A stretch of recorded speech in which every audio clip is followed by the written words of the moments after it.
Estão com as Bíblias aí? Acessem aí. Nós vamos fazer ler dois textos. O primeiro deles está em 1 Coríntios 13, 11, que é um versículo chave para a nova série Amadurecer, que hoje começa. 1 Coríntios 13, 11. Paulo diz o seguinte: quando eu era menino, falava como menino, sentia como menino, discorria como menino, mas logo que cheguei a ser homem, acabei com as coisas de menino. Palavra de amadurecimento. Quando eu era menino, eu fazia coisas de menino. Quando eu deixei de ser menino, amadureci, virei homem. Quando eu era menina, fazia coisas de menina, até o dia que eu cheguei a ser mulher e abandonei as coisas de menino. Amadurecimento. E hoje, como é um culto de ceia e uma palavra inaugural da nossa série, eu quero ler um outro texto com você, que está em Mateus, no Evangelho de Jesus Cristo, segundo Mateus, no capítulo 26. Acesse aí.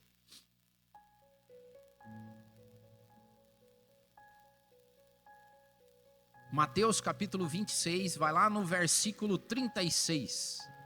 E nós vamos ler do 36 ao 39.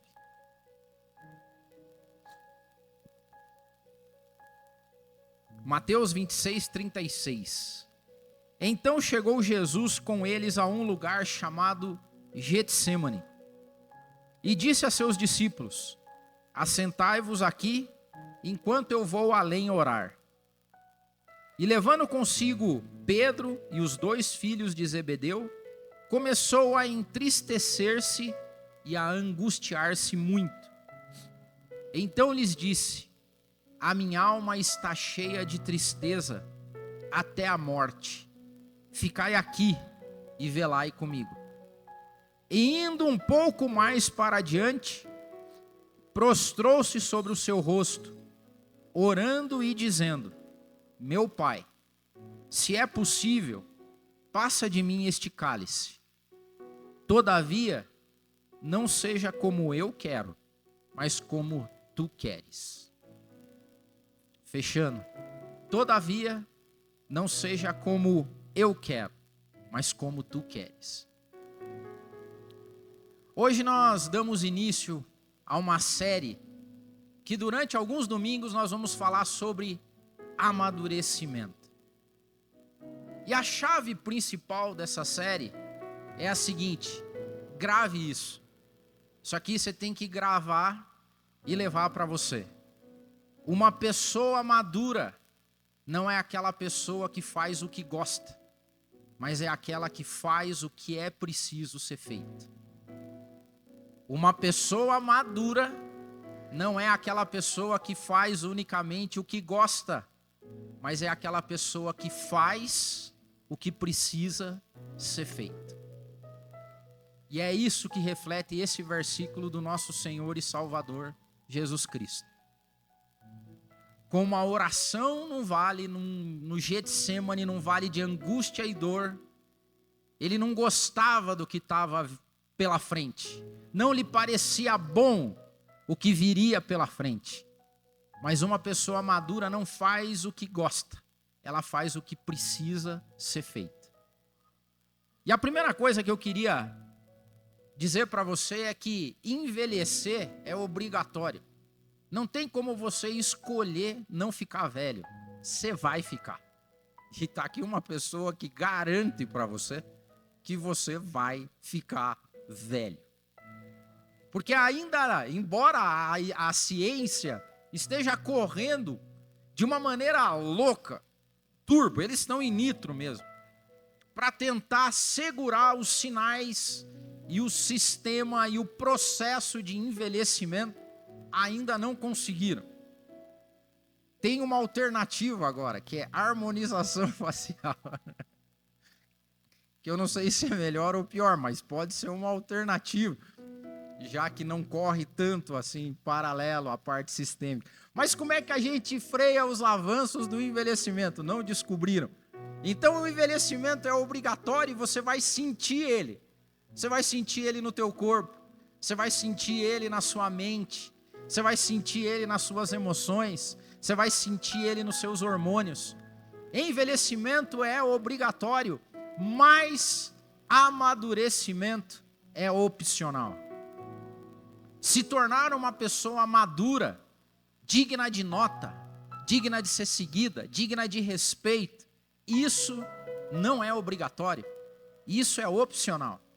E a gente vê isso acontecendo na Bíblia e é sobre isso que nós vamos falar. Mas hoje eu quero me focar na figura de Jesus Cristo, porque hoje é especial no nosso culto de Santa Ceia. A palavra de Deus lá em Lucas diz o seguinte: e o menino crescia e se fortalecia em espírito, cheio de sabedoria, e a graça de Deus estava sobre ele. E todos os que ouviam esse menino se admiravam da sua inteligência e das suas respostas. E crescia Jesus em sabedoria, em estatura, em graça para com Deus e com os homens. O amadurecimento começa desde muito cedo. E nós temos perdido isso.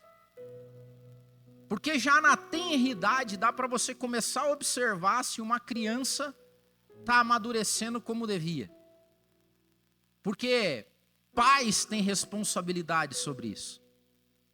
Quando você vê crianças desregradas, mal criadas, mal educadas, que não crescem em graça com os outros, quem dirá com Deus, você tem um problema sério de talvez uma pessoa que não vai amadurecer do jeito correto.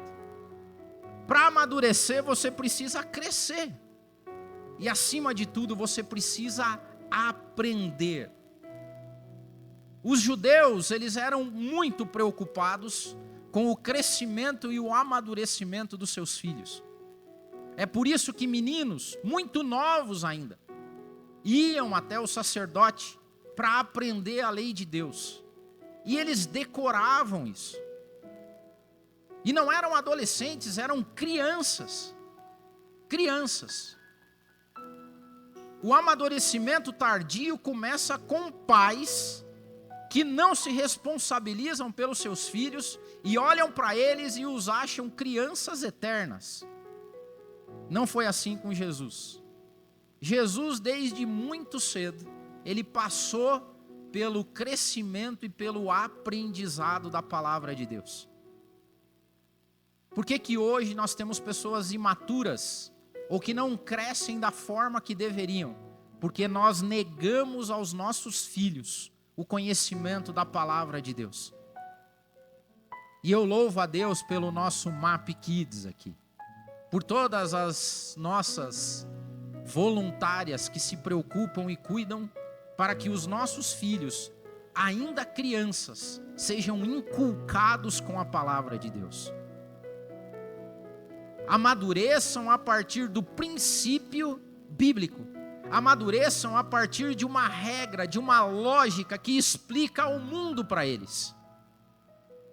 E isso é maravilhoso, nós não podemos perder isso. Então o nosso amado Jesus, o Filho de Deus, Deus encarnado, sabe o que ele fez quando ele era criança? Ele foi para a escola. Então nós também temos que ir para a escola. Nós temos que crescer em aprendizado, em conhecimento. Mas não pode só parar na infância. Tem que seguir pela adolescência, pela juventude, depois de velhos.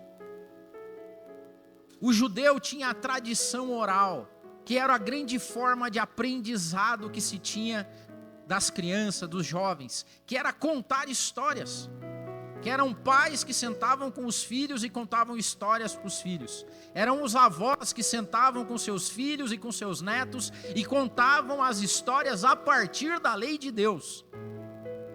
E aqui fica uma provocação para nós. Quais histórias nós temos contado para os nossos filhos? Que histórias nós vamos contar para os nossos netos? E não são histórias de brincadeiras, pode ser, não de memes, não de festas, mas de experiências com a palavra de Deus, com a lei de Deus e com o relacionamento divino. Quantos testemunhos você tem para contar para o seu filho? Quantos testemunhos você vai ter para contar para os seus netos? Vale a pena sentar do teu lado e ouvir as tuas histórias, ou só sai ladainha desconexa? Porque o cerne do amadurecimento de uma criança judia era a história que ele ouvia dos seus pais. Não tinha YouTube, não tinha tutorial, não tinha Reels, não tinha TikTok. O que tinham eram histórias contadas e passadas de pai para filho. Há formas de aprendizado na vida, mas não tem aprendizado maior do que a observação. Não existe forma maior de amadurecimento na vida do que olhar a vida de outra pessoa e entender pelo que ela passou, ver os prós e os contras, os erros e os acertos e crescer em sabedoria. A pessoa mais madura é a que tem mais histórias para ouvir.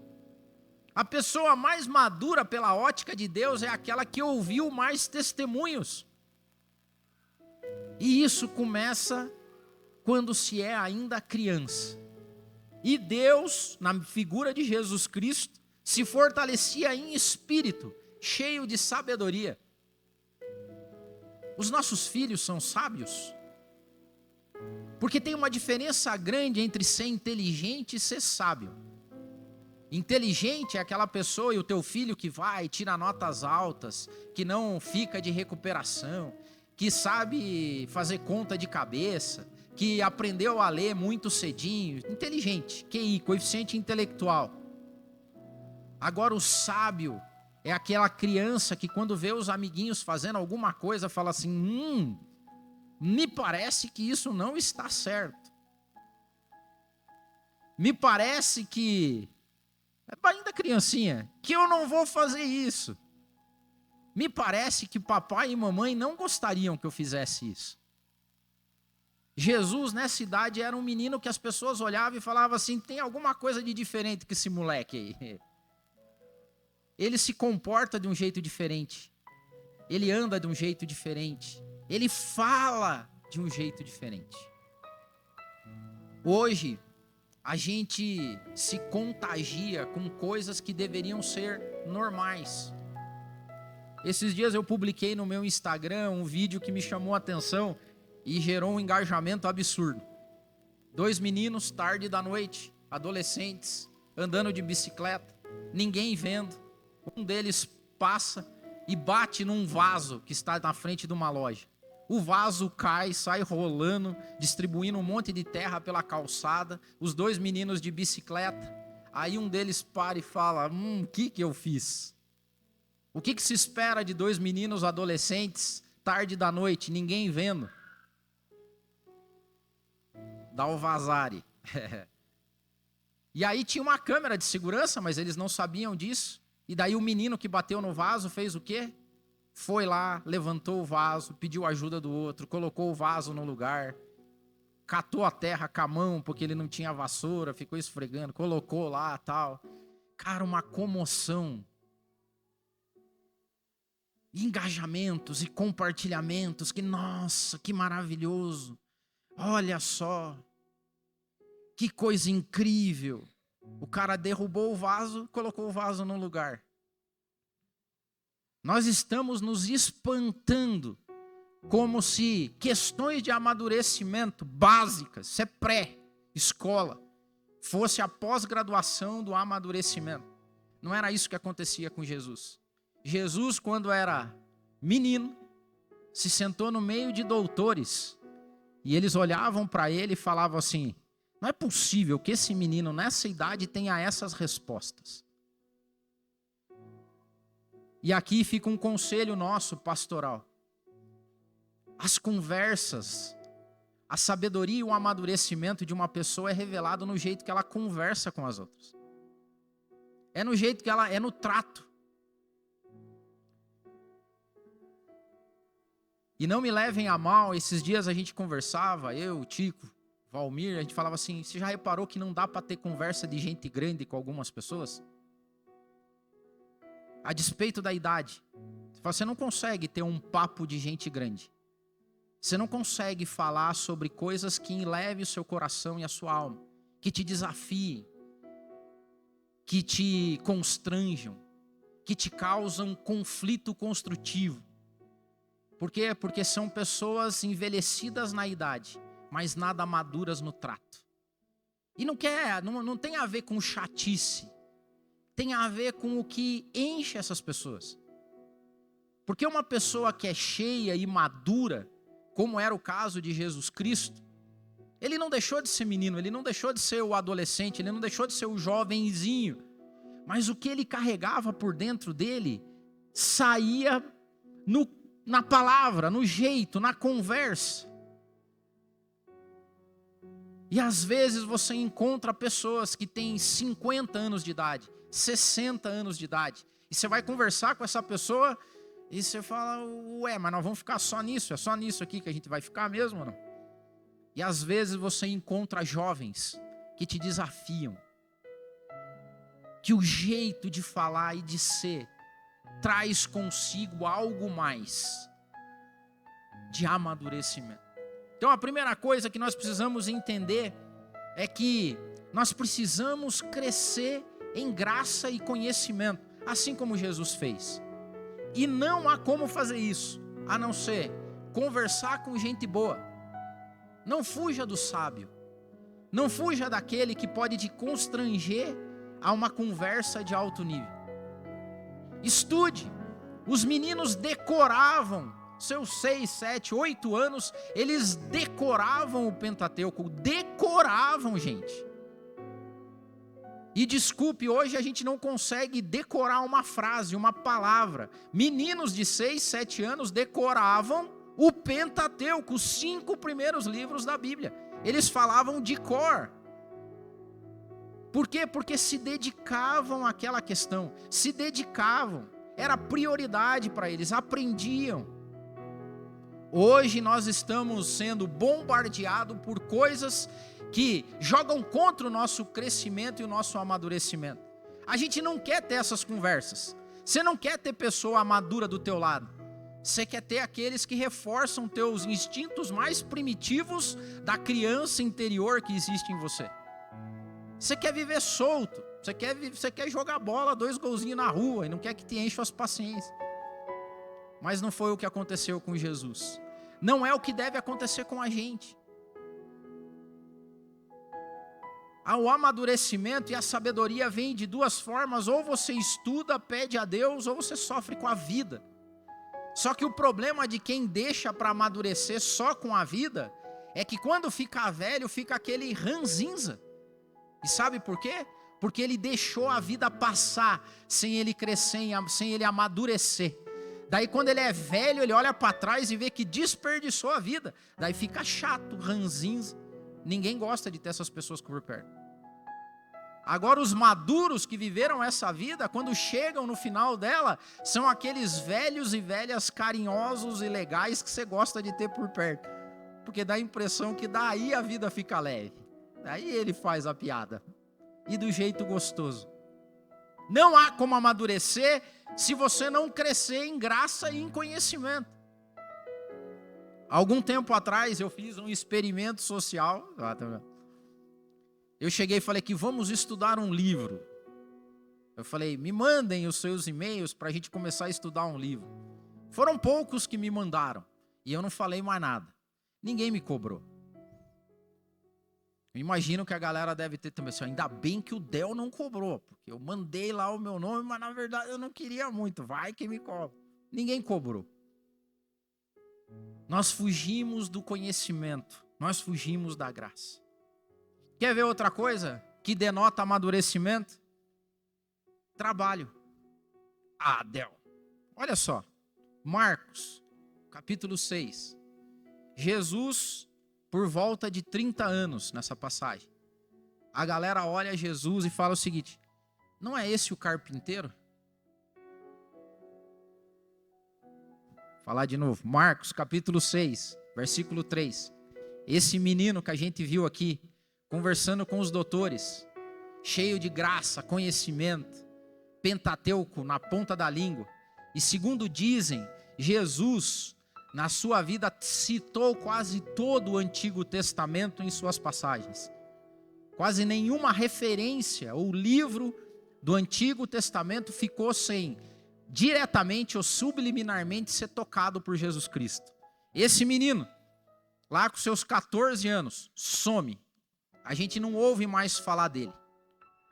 Ele aparece 15 ou 16 anos depois. E a galera olha e fala assim: não é o carpinteiro? Isso nos ensina o seguinte: pessoas maduras não fazem o que gostam e nem sempre fazem, na maior parte do tempo, aquilo que foram chamadas para fazer. Mas sabe o que elas fazem no meio tempo? Adivinha?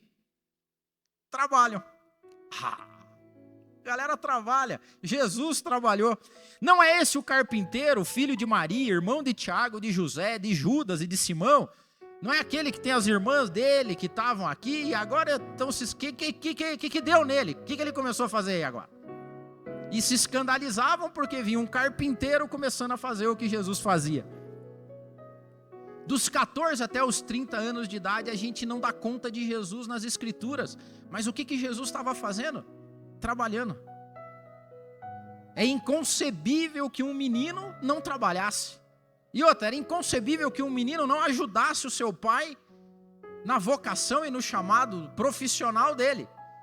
E Jesus era carpinteiro.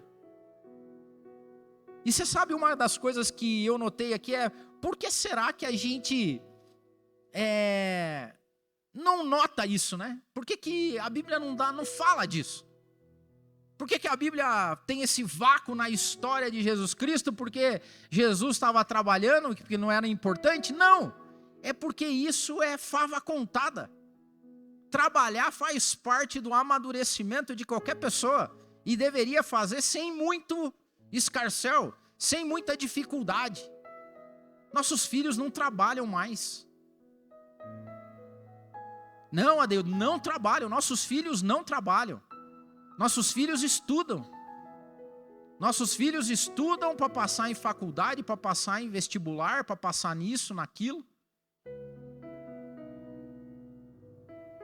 O que nossos filhos deveriam fazer? Trabalhar. E a Antônia está abraçando ali, porque eu sei que tem um menininho ali que trabalha desde cedo.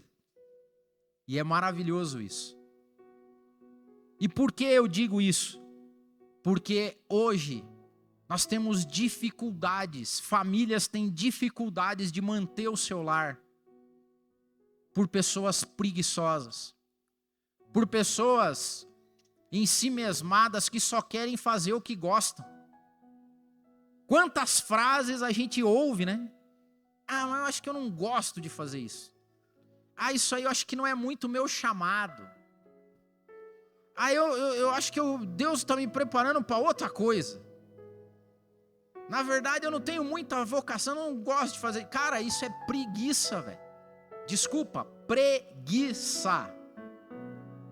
Porque Jesus veio à terra com um plano. E qual o plano que era?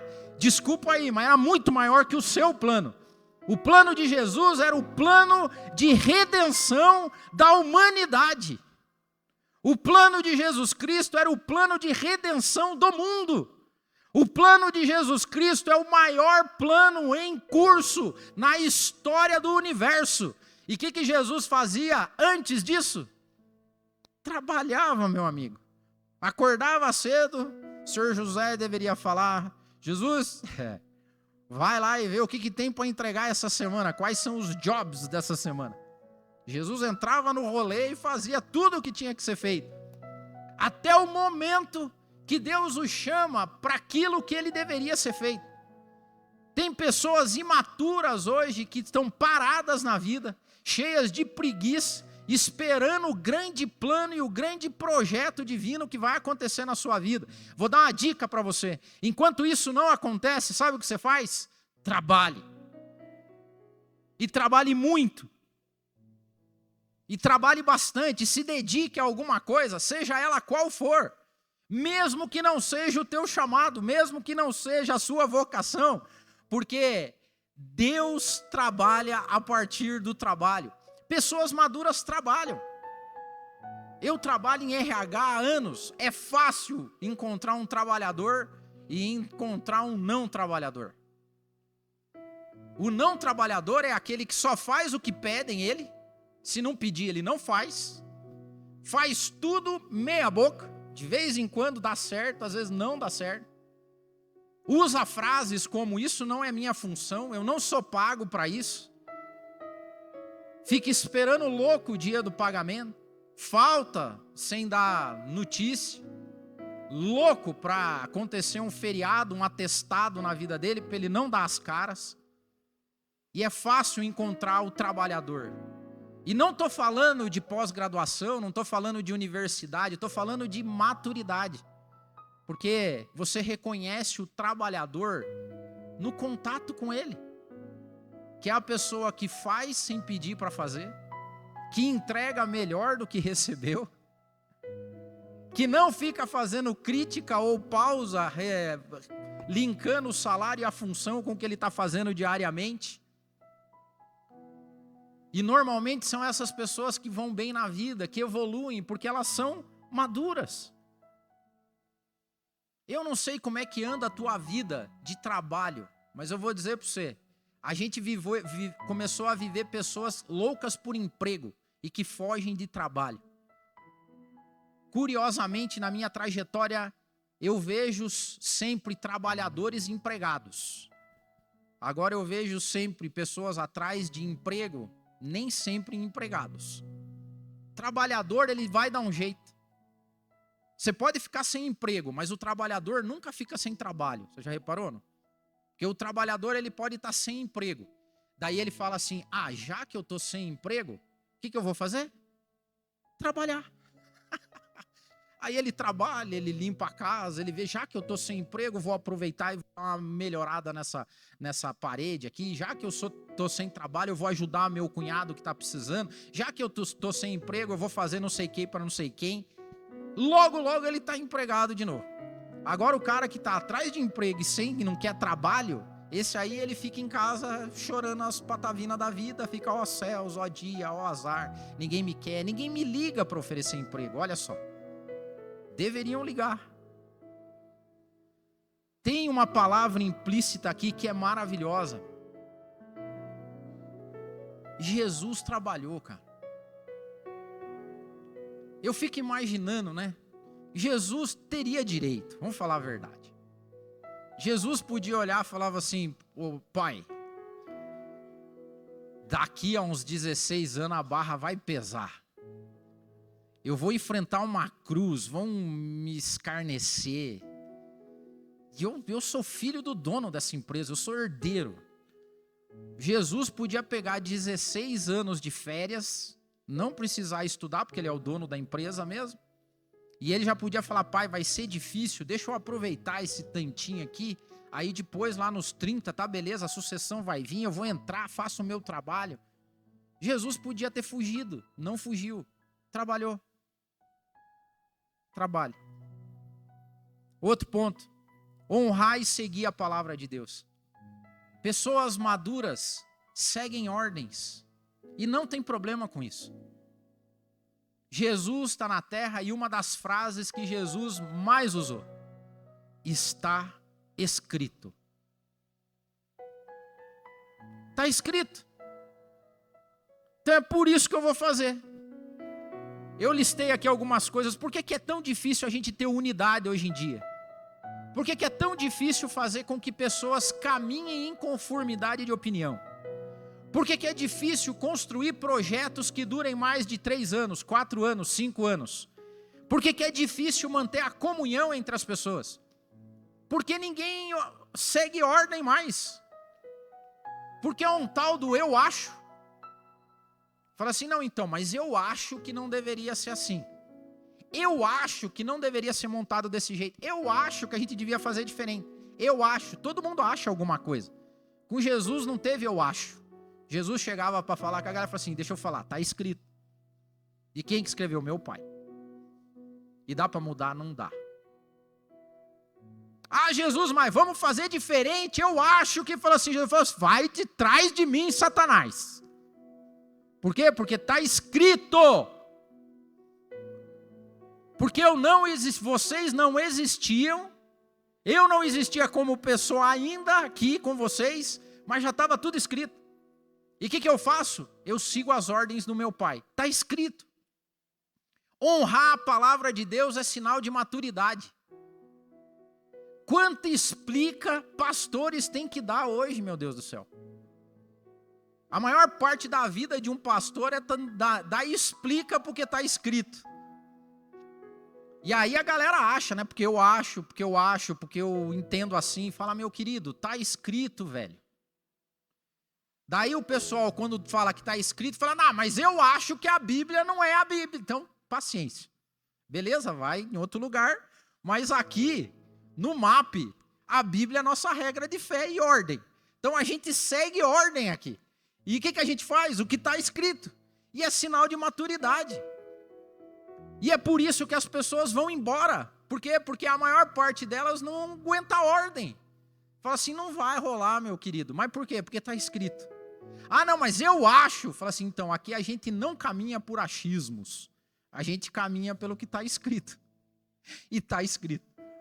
Honrar a palavra de Deus é isso. Pessoas maduras seguiam por princípios, por valores e sabe o que mais? Por honra. Honra a sua palavra. É difícil lidar com pessoas que não são maduras, porque pessoas não maduras são voláteis. A palavra dela é uma hoje, amanhã já é outra. Hoje ela acha alguma coisa, amanhã ela acha outra totalmente diferente. Honrar a palavra de Deus é princípio de amadurecimento. E para terminar, uma pessoa madura, pela lógica cristã da palavra, é aquela que aceita os planos de Deus para a sua vida. E aqui nós voltamos a Jesus no Getsemane. Pai, eu tenho um desejo, eu tenho uma vontade, eu até acho algumas coisas. Eu, por exemplo, acho, Pai, que eu deveria ser muito mais rico do que eu sou. Eu acho, inclusive, que eu deveria ser muito mais poderoso e influente do que eu sou. Eu acho, inclusive, Senhor, que eu deveria trabalhar muito menos do que eu trabalho. Eu acho, inclusive, que eu deveria ser muito mais bonito do que eu já sou. Muito mais magro do que eu sou. Aí, você pode ter os teus desejos, você pode ter os teus planos, você pode ter os teus projetos. Mas a oração final de Jesus no Getsemane é, tá bom, Pai, todavia, não seja como eu quero, mas como o Senhor quer. Pessoas maduras são parecidas com Jesus Cristo. É por isso que o nosso amadurecer tem um S. Porque Jesus, depois que termina essa caminhada dele aqui na terra, a gente ficou sabendo que ele é a verdade, a vida, o caminho, o único ponto de contato entre os homens e Deus. Ele é. Pessoas maduras não levam a vida reclamando da sorte que tem. Pessoas maduras aceitam o plano de Deus na sua vida e desse plano tiram forças. Dessa vida criam testemunhos. Daquilo que vivem e passam, ensinam os outros. Pessoas maduras têm desejos e vontades.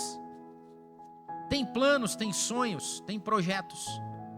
Mas pessoas maduras sempre terminam suas orações dizendo, todavia, Pai, não seja como eu quero, mas como o Senhor quer. Porque o maior sinal de amadurecimento de um cristão é quando ele entende que a vida dele não pertence a ele.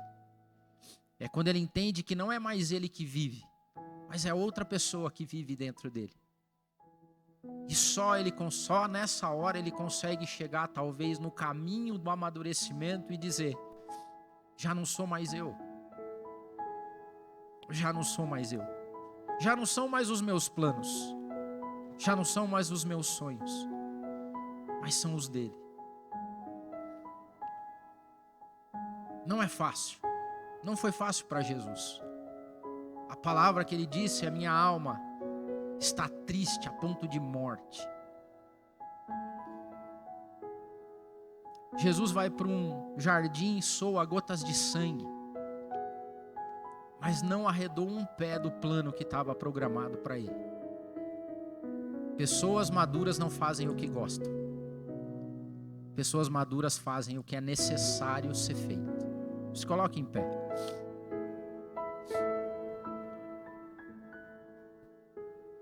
A pergunta que eu quero deixar para você nesse início dessa série é: o que é necessário ser feito na sua vida?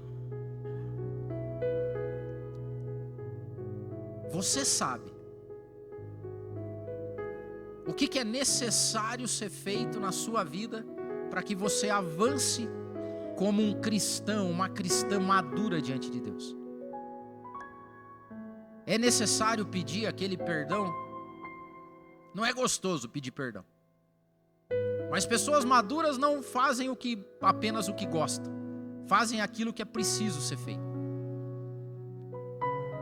É necessário acabar com a preguiça e começar aquele estudo que deveria ter começado, se ainda não começou? Faça. É necessário abdicar disso que você está carregando como pecado, como coisa ruim na sua vida? É necessário. Esse é o momento. O que mais é necessário acontecer?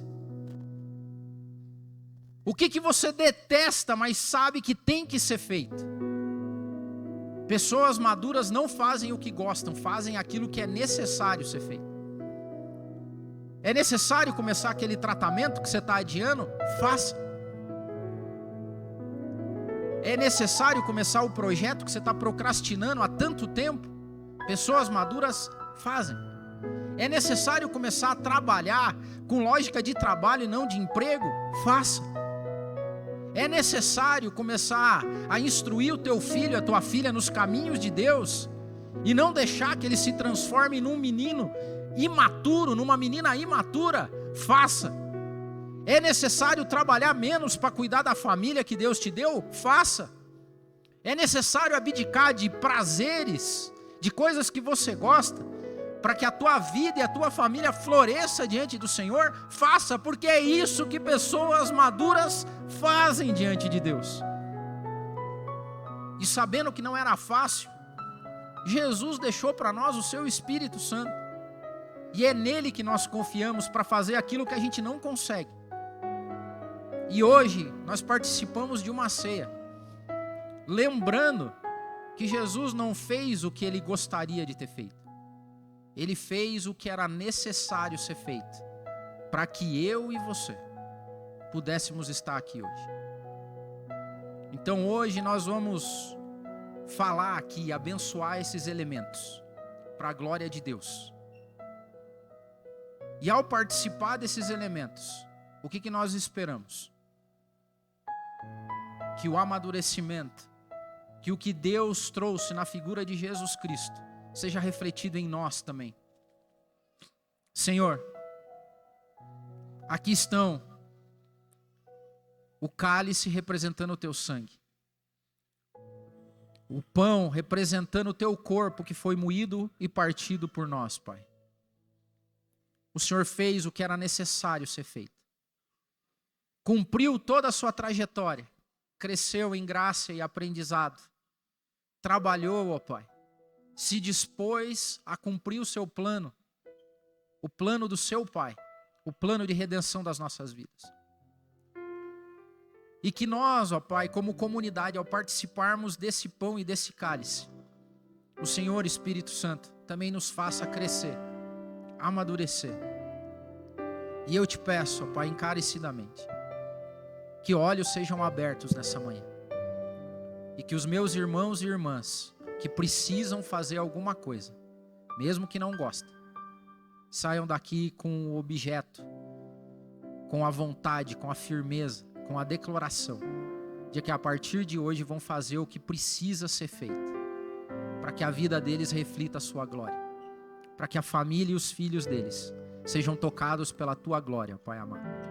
Nós te agradecemos, porque o Senhor fez o que era necessário ser feito para que a gente alcançasse a salvação. Em nome de Jesus.